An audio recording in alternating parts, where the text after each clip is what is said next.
नमस्कार एस्पिरेंट्स। आज हम इंडियन पॉलिटी के एक ऐसे टॉपिक को समझेंगे जिसके बिना यूपीएससी की तैयारी अधूरी है। हम डिटेल में बात करेंगे फंडामेंटल राइट्स यानी मौलिक अधिकारों की, बिल्कुल एग्जाम के पर्सपेक्टिव से। तो चलिए शुरुआत एक बहुत इंपॉर्टेंट सवाल से करते हैं।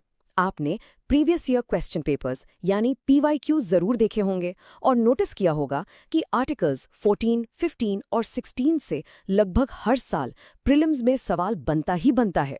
ऐसा क्यों है? क्योंकि ये आर्टिकल्स कॉम्प्लेक्स है और इनका कंटेम्परेरी रेलेवेंस बहुत ज्यादा है। इन्हें ठीक से समझना आपके सिलेक्शन के लिए क्रूशल है। ठीक है, तो सबसे पहले आइए फंडामेंटल राइट्स की बुनियाद को ही समझ लेते हैं कि आखिर ये हैं क्या, इनका सोर्स क्या है और इनकी इतनी अहमियत क्यों है। तो देखिए, फंडामेंटल राइट्स को मैग्ना कार्टा ऑफ इंडिया का दर्जा दिया गया है। ये हमारे कॉन्स्टिट्यूशन के पार्ट 3 में आर्टिकल्स 12 से लेकर 35 तक इंश्राइन है। और हाँ, प्रीलिम्स के लिए ये पॉइंट बिल्कुल नोट कर लीजिए, इनकी इंस्पिरेशन यूएसए के कॉन्स्टिट्यूशन यानी उनके बिल ऑफ राइट्स से ली गई है। आइए इनके कुछ खास फीचर्स पर नजर डालते हैं। सबसे पहली बात, कुछ राइट्स तो सिर्फ सिटीजन्स को मिलते हैं, लेकिन कुछ दूसरे राइट्स सभी लोगों के लिए हैं, चाहे वो फॉरेनर ही क्यों ना हो। फिर ये समझना जरूरी है कि ये राइट्स एब्सोल्यूट नहीं है, बल्कि क्वालिफाइड हैं। इसका मतलब क्या हुआ? मतलब स्टेट इन पर रीजनेबल रिस्ट्रिक्शंस लगा सकती है। एक और अहम बात, ये ज्यादातर राइट्स स्टेट के आर्बिट्ररी एक्शन के खिलाफ आपको सुरक्षा देते हैं। और हाँ, ये जस्टिशिएबल हैं, यानी अगर इनका वायलेशन होता है तो आप सीधे कोर्ट्स का दरवाजा खटखटा सकते हैं। इन्हें डिफेंड और गारंटी करने की जिम्मेदारी खुद सुप्रीम कोर्ट की है। और आखिर में ये भी याद रखें कि ये सैक्रोसैंक्ट या परमानेंट नहीं है, पार्लियामेंट इन्हें अमेंड कर सकती है। चलिए अब दो ऐसे फाउंडेशनल आर्टिकल्स की बात करते हैं जिनके बिना फंडामेंटल राइट्स का पूरा स्ट्रक्चर अधूरा है।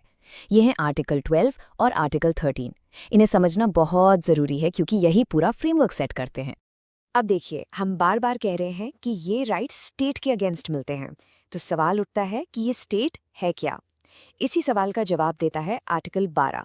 ये स्टेट टर्म को डिफाइन करता है। इसकी डेफिनेशन काफ़ी ब्रॉड है।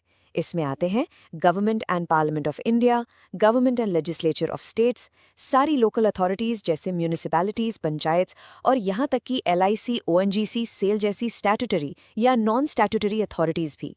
सिंपल शब्दों में कहें तो हर वो बॉडी जो सरकार के एक इंस्ट्रूमेंट की तरह काम कर रही है, वो आर्टिकल 12 के तहत स्टेट मानी जाएगी।